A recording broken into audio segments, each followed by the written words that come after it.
तो चंद्रिका राय समेत 3 विधायक जेडीयू में शामिल हो गए। शिकायतों की लंबी फहरिस्त नजर आई। जाहिर है बिहार की सियासत और दिलचस्प होती हुई। इधर आरजेडी छोड़ते ही चंद्रिका राय ने लालू फैमिली पर बड़ा हमला बोला है। उन्होंने अपनी बेटी ऐश्वर्या राय के चुनाव लड़ने के संकेत दिए। साथ ही तंज कसते हुए यह भी कहा कि तेजस्वी और तेजप्रताप सुरक्षित सीट की तलाश में हैं। चंद्रिका राय से बात की हमारे सहयोगी आनंद अमृतराज ने। चंद्रिका जी, आज आपने पार्टी छोड़ ही दिया, फाइनली जेडीयू के दामन थाम लिया। इतने घुटन में थे, आप बार बार बताते थे, तो इतना वक्त क्यों लग गया? नहीं, वक्त की बात नहीं थी। अभी तो हम लोग सब लोग पहले ही मैंने तो क्लियर कर दिया था, मगर समय का इंतजार था। जिस दिन मुख्यमंत्री जी, मैंने कह दिया था कि जिस दिन मुख्यमंत्री जी कहेंगे उसी दिन मैं ज्वाइन करूँगा। लेकिन चंद्रिका जी, सवाल ये भी उठ रहा है कि कुछ पारिवारिक वजह थी, वो तो अलग बात है, लेकिन चुनाव को लेकर हो रहा है कि क्या आपकी बेटी भी चुनाव लड़ने वाली है? देखिए, चुनाव लड़ने की बात जहाँ तक है, कोई भी व्यक्ति जो वयस्क हो गया है, 25 साल का है, अब पागल नहीं है, वो चुनाव लड़ सकता है और बैंकरप्ट नहीं है, ये भी लड़ सकती है।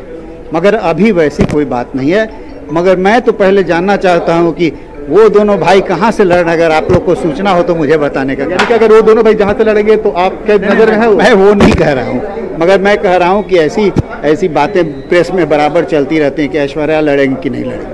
मैं कहता हूं कि वो लड़ भी सकती है, नहीं भी लड़ सकती है। बिल्कुल चंद्रिका जी, महत्वपूर्ण बात आपने कहा है, यानी कि आपने ये जानकारी लेनी चाहिए कि दोनों भाई कहां से लड़े, जहां से दोनों भाई लड़ेंगे।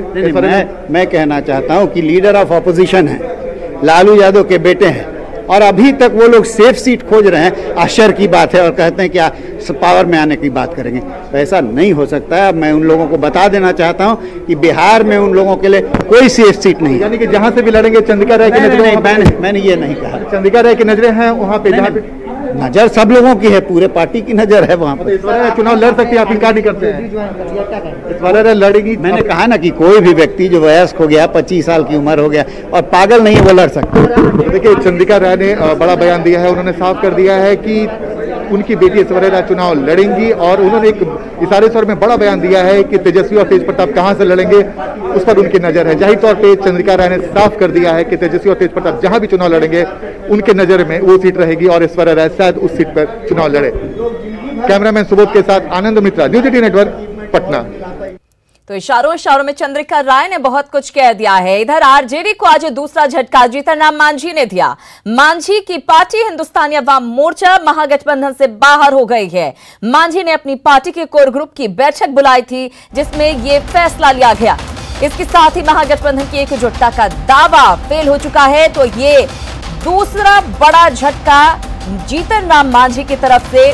महागठबंधन से बाहर हो गए मांझी, और जो एकजुटता का दावा महागठबंधन का किया जा रहा था वो पूरी तरह से फेल होता हुआ नजर आ रहा है। समन्वय समिति बनाने की मांझी की लंबे समय से मांग थी, जिसको आरजेडी तवज्जो नहीं दे रहा था, जिससे मांझी नाराज थे और इसी को लेकर उन्होंने अलग रास्ता अख्तियार कर लिया। जीतन राम मांझी लंबे समय से कोऑर्डिनेशन कमेटी की मांग कर रहे थे। पिछले कुछ समय से उनके सुर भी बदले हुए नजर आ रहे थे और वे नीतीश सरकार की तारीफ कर रहे थे, और आखिरकार अब महागठबंधन से बाहर का रास्ता अपना लिया है। तो हिंदुस्तानी अवाम मोर्चा के राष्ट्रीय प्रधान महासचिव और जीतन राम मांझी के बेटे संतोष मांझी ने इसकी जानकारी न्यूज 18 को दी। उनसे बात की हमारे संवाददाता संजय कुमार ने। संतोष जी, आखिरकार आप लोगों ने फैसला लिया, बहुत दिन से कयास लगाए जा रहे थे, क्या मजबूरी रह गई थी? देखिए, मजबूरी कुछ नहीं होती है, परिस्थितियाँ ऐसी आती है, और आप सबको पता ही होगा कि हम कितने दिनों से एक मांग कर रहे थे।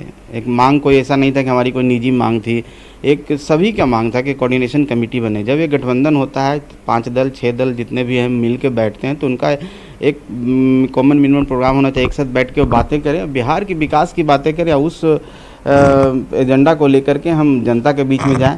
लेकिन इस तरह की बातें नहीं हो रही थी। एक पार्टी के द्वारा सुप्रीमेसी कायम करने की कोशिश की जा रही थी कि हमारी तरफ से जो भी डिसीजन होगा उसको आप फॉलो करेंगे, उसको मानेंगे।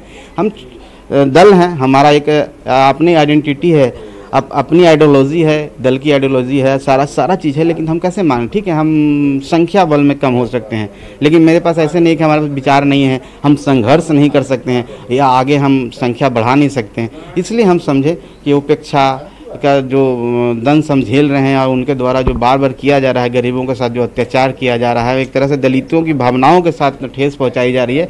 हम संघर्ष करेंगे, संघर्ष के लिए हमारी पार्टी का गठन हुआ है। एनडीए में जाना तो तय है? ये बात तो मैंने नहीं कही है, तो आप कह रहे हैं। क्या होगा अगला स्टेप? अगला स्टेप हम बोले संघर्ष करेंगे, जो अच्छा रहेगा पार्टी के हित में और आज राज्य के हित में, गरीबों के हित में, वो करेंगे। हम अकेले चुनाव लड़ेंगे? अकेले भी लड़ सकते हैं। तो बिल्कुल संतोष मांझी ने दो टूक शब्दों में कह दिया कि जो परिस्थितियां बन गई थी वैसे में महागठबंधन में रहना अब कहीं से भी जस्टिफाई नहीं था, इसलिए हमने आज भरे मन से यह फैसला लिया है। लेकिन अगला स्टेप क्या होगा, फिलहाल ये जो रहस्य है उसको खोलना नहीं चाहते। लेकिन कहा यह जा रहा है कि जीतन राम मांझी को अधिकृत किया गया, जो पार्टी के राष्ट्रीय अध्यक्ष हैं, और एनडीए में जाने न जाने का फैसला वो अपने लेवल पर लेंगे। कैमरा पर्सन मनोज के साथ संजय कुमार, न्यूज़ 18 पटना।